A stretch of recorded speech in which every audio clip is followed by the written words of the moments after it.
Queen is going to meet her granddaughter and namesake Lilibet for the very first time this week when Harry and Meghan fly over for the Jubilee celebrations. Well, meanwhile, the Duchess of Sussex was photographed last week laying flowers in Texas for the victims of the Uvalde school shooting. And it is beginning to be reported now that Meghan is possibly attempting to mend that long rift with her father, Thomas Markle, after, of course, he suffered a major stroke last week, although he's out of hospital now. Meghan's estranged half-sister, Samantha Markle, joins us now live from Florida. Good morning to you, Samantha. Good morning. Thanks for joining us. Well, first, obvious question, have you seen any sign yourself of your half-sister, Meghan, trying to make things up with your dad? We have not, and I heard rumours that she was trying to reach out to my dad's camp, but my brother and I are my dad's camp, and his phone number has never changed, his address has never changed, and even though he can't speak, his language comprehension is perfect. She could text him, she could contact him, and he can text back. So those rumors are not true. She has not reached out. OK, then. Well, then it begs the question, doesn't it? Why should she? Because we understand that your father, before he had his stroke, was due to come here with the GB News film crew, and he was basically, just not to put too fine a point on it, he was going to stalk Harry and Meghan. He was going to try and follow them around London with a film crew, throwing questions at them if he could get near enough. And he was planning to go to Frogmore, which is where they live in Windsor when they come here. And he was basically, as we say in the trade, going to doorstep them with a film crew and try and effect a reconciliation on camera, which is all very, very show-busy and very much in the public eye. Once she knew that that was his plan, it's not surprising, is it, that she should keep her distance? Well, who told you that was his plan? It sounds like the PR staff were drinking too much mercury in the water. No, it was Tom. That wasn't the plan. I'll tell you who said it, Samantha. It was Tom Bower, who is a very respected journalist and writer, who spoke to your father on the Saturday before he had the stroke, and he came onto this programme. He's an authenticated, very respected journalist, and he said that that's what your dad told him he was going to do. Well, actually, it was my understanding he was there by very special invite by the lovely lady Colin Campbell and also GB News. So I didn't hear anything about, you know, him following anybody around. And so I don't believe that. Samantha, how is your dad? We have to ask, because obviously, you know, he was in hospital for several days. He had this stroke, which has affected his speech. How is he at the moment? You know, I think he feels blessed to be alive, and you know, I mean, he's doing well. He's really doing well. He can't speak, but his language comprehension is perfect. He understands. He can text, talk, you know, and communicate that way. And he's feeling a bit stronger every day. So I think, all things considered, after 2 heart attacks, a pandemic, and now this, he is rebounding remarkably well, and you know, we're so happy about that. Yeah, that's good to hear. And what have they said about his recovery, how that's going to be?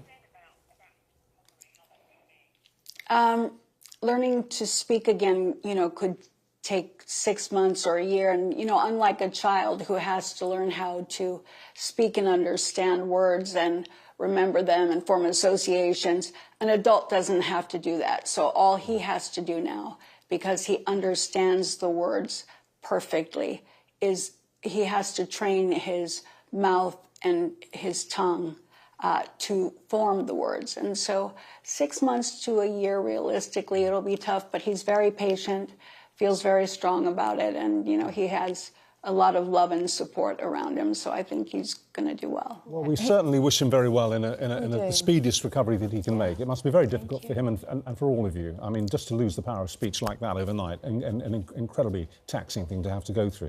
Let's bring this back to Meghan. When did you last speak to your half-sister? I spoke to her, it was almost 2016. We were on the phone when she was in Canada.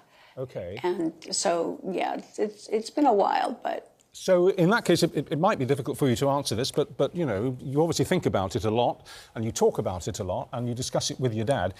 What do you think is going on between her and Harry and your father. Why do you think they've completely cut him out of their lives? What's your analysis? Well, first of all, the rumors about a photo scandal were just that. They were rumors, and I believe there was a bit of a setup. So my father wanted the world to see him as he was in his real life because he had been so horribly photographed by predatory photographers trying to catch him at his worst moments and, you know, embellishing to make him look awful. And it was my contention that that was not fair and that he should be seen in his proper light. So someone offered to photograph him naturally as he was, and it turned out that photographer was bragging about a cheeky little hit the next day on his Facebook page. So it all felt very set up and very wrong. And there was no scandal involved, and any idea that it would be justified to disown one's father because he was photographed, or that he, you know, that was opportunistic is crazy, on the grounds that the people who are saying that, particularly my sister and Harry, have been quite public and photographed, you know, everywhere, whether it's Texas or on, you know, the grave of fallen war heroes. So, you know, I don't want to get into what is considered opportunistic photography, but my father pales by comparison. I think what he was doing was admirable, and he never should have been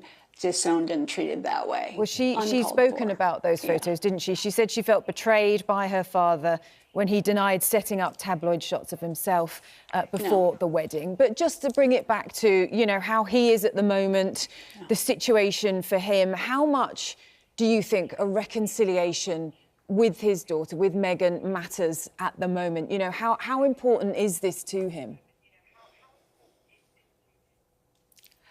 Well, he loves all of us, and he's always, and you know, he's been bashed in the media for always speaking out to extend an olive branch to reach out to her.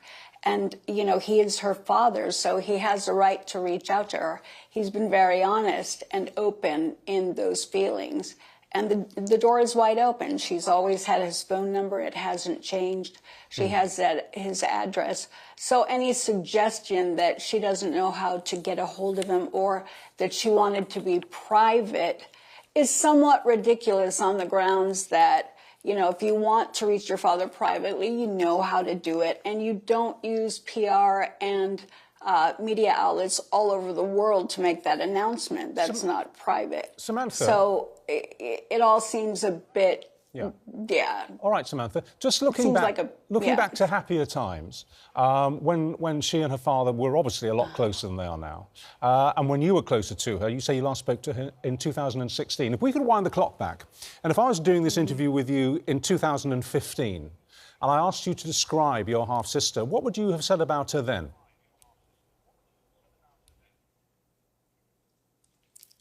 Well, we're comparing apples to oranges. People change. Life changes people. And, you know, we've all said we always loved her and she was great and funny and, you know, all of those things. But, you know, time changes people. She's become a completely different person. And so it's almost not really appropriate to put things in that light. All right. OK, that's reasonable. That's perfectly reasonable. Look, when you next speak to your father, do give him our best wishes for a speedy recovery. We hope he makes good progress as fast as he can. Thank you. Thanks for joining us.